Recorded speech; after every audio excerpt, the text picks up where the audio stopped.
Son las 8, las 7 en Canarias.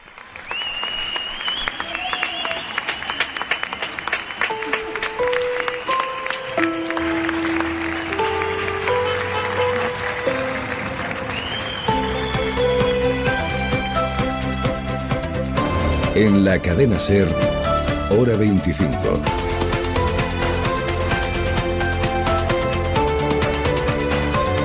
Pepa Bueno. Más que para aplaudir, que lo seguiremos haciendo, hoy el cuerpo pide usar las manos para llevárselas a la cabeza, con el esperpento político del gobierno a cuenta del pacto que firmaron con Bildu, comprometiéndose a derogar íntegramente la reforma laboral. A esta hora de la tarde nadie ha dado la cara, nadie ha asumido la responsabilidad de un episodio que deja en entredicho no solo el valor de lo que negocian y firman los socios de gobierno, sino su propia coherencia interna. Como saben, PSOE y Unidas Podemos se comprometieron con Bildu a derogar íntegramente la reforma laboral a cambio de que los diputados de la izquierda abertzale se abstuvieran en la votación del estado de alarma. A las 3 horas, el PSOE se echaba para atrás con un comunicado copiado del programa de coalición, comunicado que llegaba a prometer cosas que ya han hecho. Pero hoy Pablo Iglesias decía por la mañana que de rectificaciones nada, que el compromiso de la derogación íntegra sigue vigente. Hasta ahora, que la vicepresidenta Nadia Calviño acaba de decir que no. Sería absurdo y contraproducente abrir un debate de esta naturaleza y generar la más mínima inseguridad jurídica en este momento. Los contribuyentes, yo creo, nos pagan por solucionar problemas y no para crearlos. Así que una vez que estamos controlando la enfermedad, el Gobierno tiene clara cuál ha de ser nuestra prioridad. Recuperar la actividad económica, apoyar a las empresas y a los trabajadores. Por supuesto que se pueden hacer cambios en el ámbito laboral, pero siempre con un objetivo claro: impulsar el empleo y la actividad al tiempo que se protege a los trabajadores. Cualquier modificación en este ámbito se hará de forma dialogada con los agentes sociales. Palabras de la máxima responsable económica del Gobierno que, según nos consta, no conocía el acuerdo y se cogió un enfado monumental al conocer lo que habían firmado los partidos que forman el Ejecutivo. En definitiva, sainete muy penoso en un momento crítico para la economía española.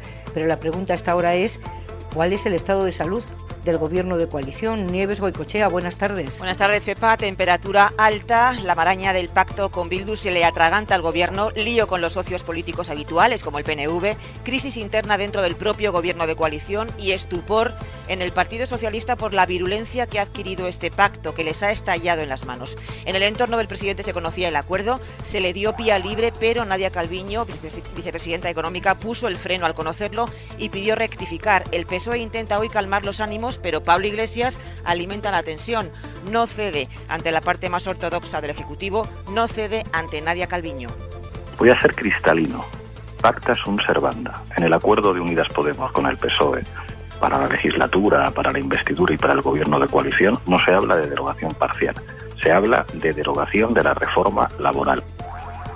Una crisis política imprevisible en este momento, Pepa, motivada en realidad por la necesidad de tener unos votos más de Bildu para la prórroga ayer del estado de alarma, unos votos por si fallaba Ciudadanos. Veremos si el mensaje de Calviño ante el Círculo de Economía, que es uno de los principales lobbies de empresarios de España, sirve para aplacar el enfado de la patronal, que hoy aquí en la SER, en directo, ha anunciado que rompe con el Gobierno, por lo menos por ahora. Se levantan de la mesa del diálogo social. Javier Ruiz, buenas tardes. ¿Qué tal? Buenas tardes, Pepa. La COE efectivamente se rompe con esa mesa de diálogo. Importante foro porque en ella se ha pactado ya, por ejemplo, la prórroga de los ERTEs, pero es que en esa misma mesa se ha de pactar desde ya cómo van a ser los salarios en estos tiempos de COVID. Hoy Antonio Garamendi decía, con cartas marcadas, mejor no jugamos. No. Nosotros esta tarde no vamos a ir a la mesa y desde luego esto está en suspenso claramente hasta que se nos explique muy bien qué significa esto. Al otro lado de esa mesa se sientan los sindicatos, que dicen que ven el diálogo social también comprometido porque se han roto muchas confianzas mutuas. Y esta es la primera factura, la de la mesa de diálogo social, quiero decir. Puede haber una segunda fractura. La legislación laboral era prerequisito para la mesa de reconstrucción, para el acuerdo de reconstrucción. Así que la del diálogo social parece haber saltado por los aires ya, la de la reconstrucción post-COVID puede saltar también. Lo vamos a contar en detalle en unos minutos. En la víspera de que Sanidad confirme mañana qué comunidades pasan a la siguiente fase de la desescalada. En el Ministerio dan por hecho que Madrid, Barcelona y los territorios que faltaban de Castilla y León sí pasarán esta vez a fase 1. Y una buena noticia para quienes pasen a fase 2. Se levantan las franjas horarias para pasear o hacer deporte. En fase 2 ya no habrá franjas, y es verdad. Hemos querido ser muy graduales en materia de desescalada y, digamos, si eliminamos todas las restricciones puede haber la sensación de que, en fin, ya se puede hacer todo. Y eso sería malo. Cada vez que se permite una medida de alivio nuevo, pues hay como el primer día hay como una avalancha de usuarios de esta nueva medida, o de beneficiados de esta nueva medida. Por lo tanto, hemos querido ser muy graduales. Sin franjas, pero sin perder de vista que en España se siguen contagiando al día cientos de personas. 344 de ayer a hoy. Y la cantidad de muertos registrada oficialmente baja hasta los 48 en las últimas 24 horas. Pero ojo, porque faltan las cifras de Cataluña. Sanidad no las suma por problemas de validación. ¿Qué significa eso, Nicolás Castellano? Buenas tardes.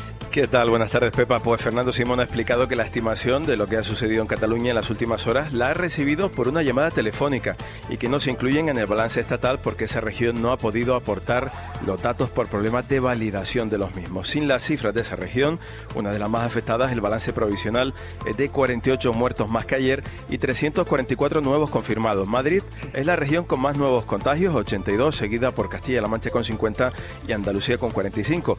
Madrid es también la región donde más fallecidos se contabilizan en las últimas horas con 19. Fernando Simón ha hecho una estimación añadiendo los datos que le ha aportado la Comunidad Catalana. Con esta comunidad que falta estaríamos en torno a los 400. Además tenemos 48 fallecidos, que con los datos de esta comunidad autónoma que está terminando de validar la información estaríamos aproximadamente en unas cifras similares, en torno al medio centenar, lo cual es una cifra también muy favorable respecto a los datos que hemos estado observando durante los días previos. Simón ha asegurado que hay margen para que en julio España vuelva a abrir sus fronteras al turismo internacional, pero que habrá que esperar, Pepa, para prepararse para que los riesgos sean los menores posibles. Y vamos a hablar esta noche en Hora 25 con una rastreadora, una de las personas que está trabajando en toda España siguiendo el trazo de los contagios, haciendo una auténtica tarea de investigación para encontrar a todas las personas que hayan estado en contacto con cada positivo por COVID y frenar así las cadenas de contagio. Y ni la crisis sanitaria tapa el hedor que desprenden algunos asuntos. Aimar Bretos, buenas tardes. Buenas tardes. La cadena SER está contando hoy que el juez del caso Villarejo rastrea en 31 cuentas corrientes distintas los pagos por 10 millones de euros que le hizo el BBVA al excomisario de policía a cambio de sus trabajos de espionaje fuera de la ley para beneficiar al entonces presidente de la entidad, Francisco González. Unos pagos que continuaron hasta prácticamente antes de ayer, noviembre de 2017, cuando Villarejo entró en la cárcel. Hasta entonces, el BBVA le seguía pagando.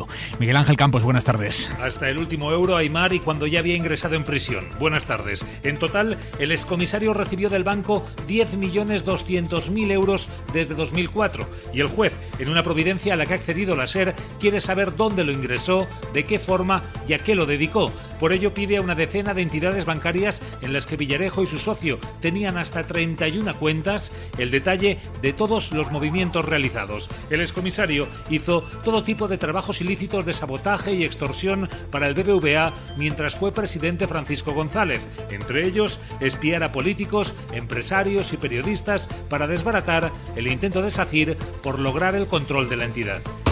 Hay Media Deportes en Hora 25. Jesús Gallego, buenas tardes. Buenas tardes. Rutina de entrenamiento sin contagios de los equipos de primera y segunda división. Cada vez está más cercano el anuncio del 12 de junio como fecha definitiva de la vuelta del fútbol. En cambio, queda más de un año para los Juegos Olímpicos de Tokio y hoy el COI ha reconocido que no es descartable que tengan que cancelarse si por entonces siguen prohibidas las aglomeraciones de personas. Y el tiempo, Jordi Carbó. Buenas tardes. Entre mañana y el fin de semana vamos a alcanzar el máximo de calor de esta situación. Superaremos los 35 grados en el Valle del Guadalquivir, en el resto del centro y sur peninsular, máximas de 30 a 35 grados también en el Valle del Ebro. Más bajas en el Cantábrico, alrededor de los 20, y sensación de bochorno en el Mediterráneo, con muchas horas de sol. Durante la tarde, tormentas en puntos de montaña que pueden ser intensas pero muy localizadas, como pasa ahora mismo en los Pirineos. Y al cierre de esta portada de Hora 25, enhorabuena y un abrazo a Inés Arrimadas, que acaba de tener su primer hijo. Se llama Alex y están los dos perfectamente. Así comienza Hora 25 en el día 68